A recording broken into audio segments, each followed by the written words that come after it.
Friends, welcome back to our YouTube channel. ಇನ್ನು ಇದು 7ನೇ ಶನಿವಾರ ವ್ರತ ಆಗಿರೋದ್ರಿಂದ ಇವತ್ತು ನಾನು 5ನೇ ಶನಿವಾರನ ಮಾಡ್ಕೊತಾ ಇದ್ದೀನಿ. ಇನ್ನು ನಾವಂತೂ ಇವಾಗ ಬೇರೆ ಮನೆಗೆ ಶಿಫ್ಟ್ ಆಗಿದ್ದೀರಿ. ಇನ್ನು ಅದೇ ಮನೆಯಲ್ಲಿ ಇದು ಫಸ್ಟ್ ಟೈಮು 5ನೇ ವಾರ ಮಾಡ್ತಾ ಇರೋದು.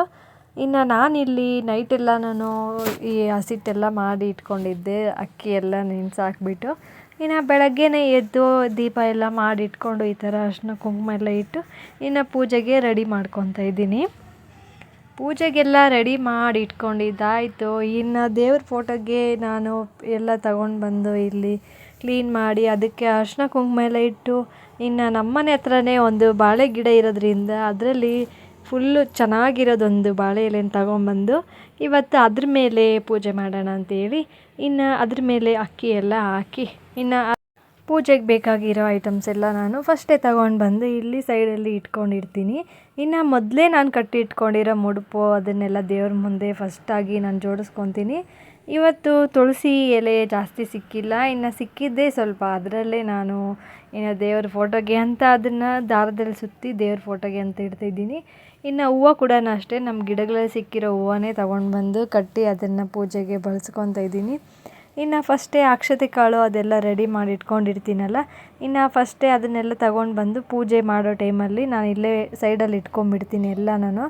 ಇನ್ನು ಆ ಟೈಮ್ಗೆಲ್ಲ ಎದ್ದು ಹೋಗಿ ಮಾಡೋಕ್ಕಾಗಲ್ಲ ಅಂತ ಫಸ್ಟೇ ತಂದು ಇಟ್ಕೊಂಡಿರ್ತೀನಿ ಎಲ್ಲ. ಇನ್ನು ದೀಪಗಳೆಲ್ಲ ಇಟ್ಕೊಳಕ್ಕಂತ ಬಾಳೆ ಎಲೆಯಲ್ಲಿ ನಾನು ಚಿಕ್ಕ ಚಿಕ್ಕದಾಗಿ ಪೀಸಸ್ ಮಾಡಿ ಅದನ್ನು ಇಟ್ಕೊತಾ ಇದ್ದೀನಿ. ಇನ್ನು ಎಲೆ ತಗೊಂಡು ಬಂದರೆ ಅದೆಲ್ಲ ಬಾಡೋಗುತ್ತೆ ಮತ್ತು ಅದನ್ನು ಯಾರೂ ಯೂಸ್ ಮಾಡಲ್ಲ ಅಂತೇಳಿ ನಾನು ಈ ಥರ ಬಾಳೆ ಎಲೆದಲ್ಲೇ ತಗೊಂಡು ಬಂದು ಹಾಕ್ತಾಯಿದ್ದೀನಿ. ನಾನು ಇಷ್ಟು ವಾರನೂ ದಾಸವಾಳದ ಎಲೆನೇ ಇಟ್ಟು ಅದರ ಕೆಳಗಡೆ ಪೂಜೆ ಮಾಡ್ತಾಯಿದ್ದೆ. ಇನ್ನು ದೀಪಕ್ಕೆ ಏನು ಬೇಕೋ ಅದನ್ನೆಲ್ಲ ಹಾಕಿದ್ದಾಯಿತು.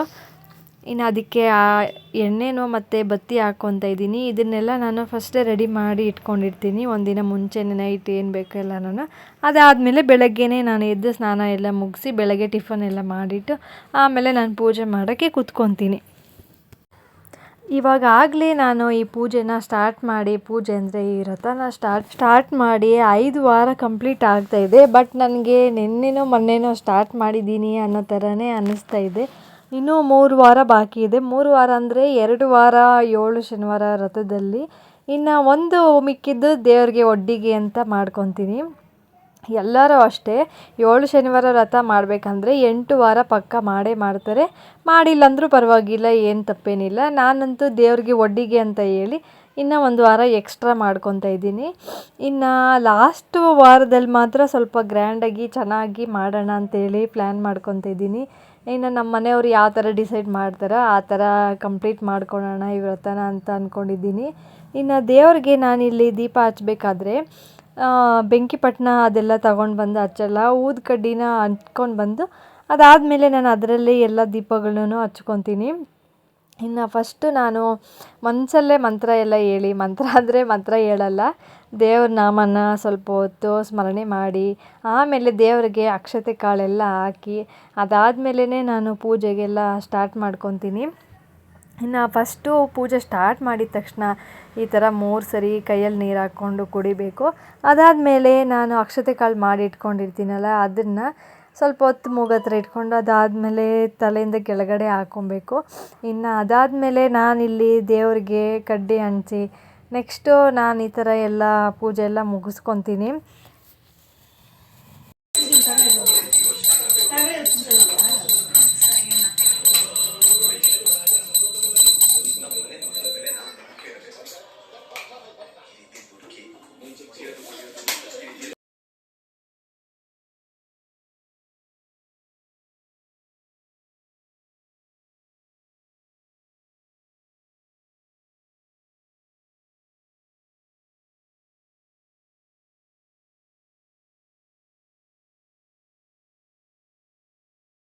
ಇನ್ನು ನಮ್ಮ ಮನೆಗಂತೂ ಇವಾಗ ನಮ್ಮ ನಾದಿನಿ ಮಕ್ಕಳು ಅವರೆಲ್ಲ ಬಂದಿರೋದ್ರಿಂದ ಫುಲ್ಲು ಮಕ್ಕಳು ಕಚ ಪಿಚ ಅಂತ ಹೇಳಿ ಕಿತ್ಲಾಡಿಕೊಂಡು ಆಟಾಡಿಕೊಂಡು ಫುಲ್ಲು ಗಲಾಟೆ ಅಂದರೆ ಗಲಾಟೆ. ನನಗಂತೂ ಹಿಡಿಯೋದೇ ಒಂದು ದೊಡ್ಡ ಕೆಲಸ ಆಗಿಬಿಡುತ್ತೆ. ಒಂದು ಹತ್ರ ಕೂರಲ್ಲ, ಒಂದು ಹತ್ರ ಇರಲ್ಲ. ಇನ್ನು ನೋಡಿ ಇವಳಂತೂ ಪೂಜೆ ಮಾಡೋ ಟೈಮಲ್ಲಿ ಕರೆಕ್ಟಾಗಿ ಬಂದಿದ್ದಾಳೆ ಇಲ್ಲಿ. ಯಾವ ದೀಪನ ಎತ್ತಿ ಯಾವ ಕಡೆ ಬಿಸಾಕ್ಬಿಡ್ತಾಳೋ ಅನಿಸುತ್ತೆ ನನಗಂತೂ. ಬಟ್ ಅವಳು ಏನು ಪಾಪ ಅವಳು ಏನೋ ಅಲ್ಲಿ ಅಷ್ಟೊಂದೇನು ಕಾಟ ಕೊಟ್ಟಿಲ್ಲ.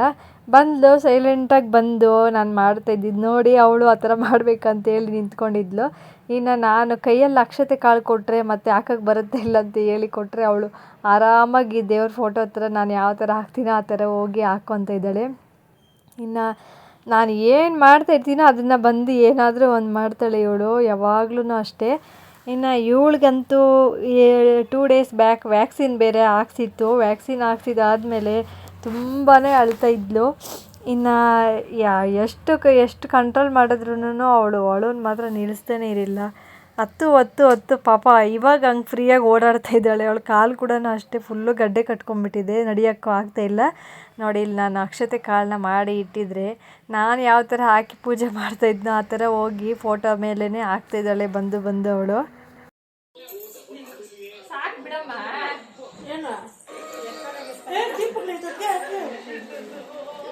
ನಾಲ್ಕನೇ ಸರಿ ಅವಳು ಆಗ್ತಾ ಇರೋದು ಸಾಕಲ್ಲ.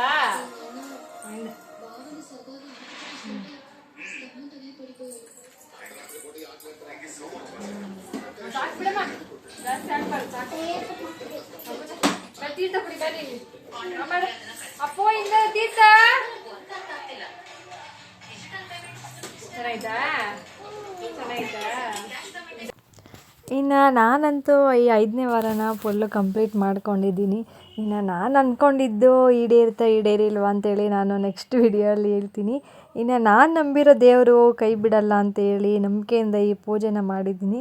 ಇನ್ನು ಬೆಳಗ್ಗೆಯಿಂದ ನಾನಂತೂ ಫುಲ್ಲು ಉಪವಾಸ ಇದ್ದು ಈ ಪೂಜೆನ ಮಾಡ್ತಾಯಿದ್ದೀನಿ. ಅದಾದಮೇಲೆ ನನ್ನ ಮಗ ಈ ಥರ ನಮ್ಮ ಅತ್ತೆ ಕೈಯಲ್ಲಿ ಕಡಲೆಕಾಯಿ ಬೇಯಿಸ್ಕೊಂಡು ಬಂದು ತಿಂತಾಯಿದ್ದಾನೆ. ನನಗಂತೂ ತುಂಬಾ ಇಷ್ಟ ಬೇಯಿಸಿರೋ ಕಡಲೆಕಾಯಿ ಅಂದರೆ. ಬಟ್ ಇವತ್ತು ತಿನ್ನೋಂಗಿಲ್ಲ, ಸಂಜೆವರೆಗೂ ಉಪವಾಸ. ಇವನಂತೂ ನನ್ನ ಮುಂದೆನೇ ಕೂತ್ಕೊಂಡು ತಿನ್ನು ಅಂತೇಳಿ ನನಗೆ ಹೇಳ್ತಾ ಇದ್ದಾನೆ. ಇನ್ನು ನಾವು ಶಿಫ್ಟ್ ಆಗಿರೋ ಮನೆ ಹತ್ರ ಫುಲ್ ಈ ಥರ ಗಿಡಗಳೆಲ್ಲ ಇದ್ದಾವೆ ಹೊರಗಡೆ. ಇನ್ನು ಅದೇ ಗ್ಯಾಪಲ್ಲಿ ನಾನು ಸುಮ್ಮನೆ ಒಂದು ವಿಡಿಯೋ ಮಾಡ್ಕೊತಾ ಇದ್ದೀನಿ. ಇನ್ನು ಇಲ್ಲಿ ಫುಲ್ಲು ಬೆಳಗ್ಗೆನೇ ಎದ್ದಿದ ತಕ್ಷಣ ಬೆಳಕು ರೂಮಲ್ಲಿ ಸಖತ್ತಾಗಿ ಬರುತ್ತೆ. ಮನೆ ಹಿಂದ್ಗಡೆ ಫುಲ್ಲು ಗಿಡಗಳು, ಮರ ಆ ಥರ ಎಲ್ಲ ಇರುತ್ತೆ ಇಲ್ಲಿ. ಇನ್ನು ನಾನು ನೆಕ್ಸ್ಟ್ ವಿಡಿಯೋಲಿ ಸಿಗ್ತೀನಿ. ಅಲ್ಲಿವರೆಗೂ ಟೇಕ್ ಕೇರ್.